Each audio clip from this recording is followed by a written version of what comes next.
টানা বৃষ্টিতে রাজধানীর সড়কে যানবাহন কম, আবারও কোথাও কোথাও পানি জমে সড়কে জলাবদ্ধতা সৃষ্টি হয়েছে। এতে ভোগান্তিতে পড়েছেন যানবাহন চালক ও পথচারীরা। পরিস্থিতি জানাতে সরাসরি যুক্ত হচ্ছেন সহকর্মী জান্নাতুল মোহনা। মোহনা, পরিস্থিতি কেমন দেখছেন?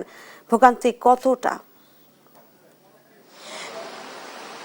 যেমনটা দেখছেন, আমি এখন হাঁটু সমান পানিতে দাঁড়িয়ে আছি।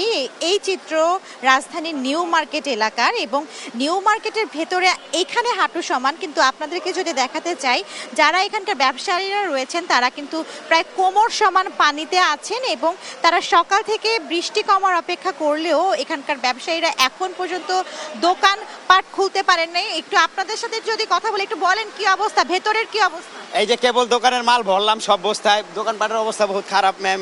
বৃষ্টি হয়েছে ভোরের থেকে, যার কারণে মানুষের দোকানপাটের সমস্যা, লোকজন আসতে পারতেছে না, মার্কেট ভরা পানি। আর শুনছেন যে আমরা এখনো দেখছি যে আরো অনেকে আছেন। একজনকে দেখছে ভাসমান অবস্থায়, সে দোকানের মধ্যে বসে আছে, এবং এই জায়গা থেকে আরেকটু সামনে গেলে হয়তো কোমর সমান পানির চিত্র আমরা দেখব। আমরা একটু আমাদের যারা এখানে ব্যবসায়ীরা রয়েছেন তাদের সাথে কথা বলতে চাই।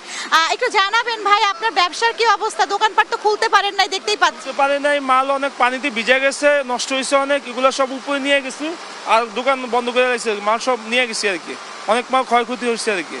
আর দর্শক শুনছেন যে আসলে নিউ মার্কেটে বলা যায় যে তলিয়ে গেছে, এই পুরো এলাকাটি আমরা দেখছি যে তলিয়ে গেছে, এবং টানা বৃষ্টি হচ্ছে। সেই শুক্রবার রাত 12টার পর থেকে এই বৃষ্টিপাত আমরা দেখছি, এবং সকাল থেকে শুরু করে মুষলধারে বৃষ্টি পড়ছে। এবং আপনারা জানেন যে আবহাওয়া অধিদপ্তর থেকেও জানানো হয়েছে যে ঢাকা শহর, রাজধানীর পার্শ্ববর্তী এলাকায় অতি ভারী থেকে ভারী বৃষ্টিপাত হতে পারে, এবং এই বৃষ্টি যে কখন থামবে সেই সম্ভাবনাও বলা যাচ্ছে না। এবং এই ভোগান্তির চিত্র আমরা দেখতে পাচ্ছি। আরেকজন আসছে, আমরা যদি আরো ভেতরে যাই, যদি কথা বলতে চাই যে যারা ব্যবসায়ীরা রয়েছেন তাদের দুর্ভোগের চিত্রটি আপনাদের কাছে।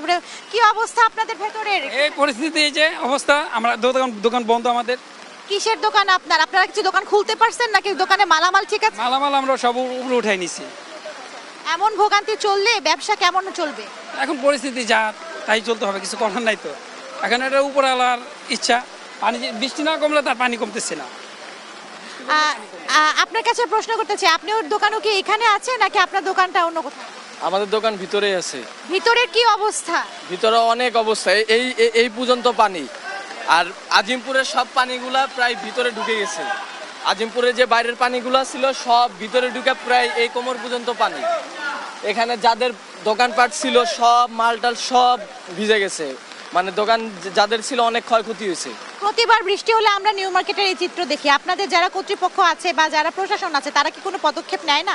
এই পর্যন্ত তো এখনো পদক্ষেপ নেয় নাই, কারণ বাইরের পানিগুলো ঠেকানো যায় না, কারণ নিউ মার্কেটটা তো নিচু। বাইরের পানিগুলো যদি ঠেকানো যেত তাহলে হচ্ছে আপনার নিউ মার্কেটে এত পানি হইতো। আপনার বাসা কোথায়?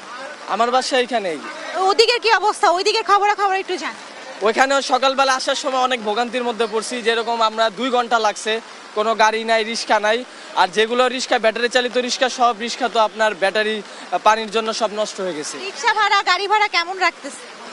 এখন তো আপনার যেখানে 40 টাকার ভাড়া হলো আপনার 100 টাকা হইলো, যে কারণ মানুষের তো কাজকর্মে যাইতে হবে, এই জন্য আপনার যাদের 10 টাকা ভাড়া তাদের 100 টাকা ভাড়া চাচ্ছে।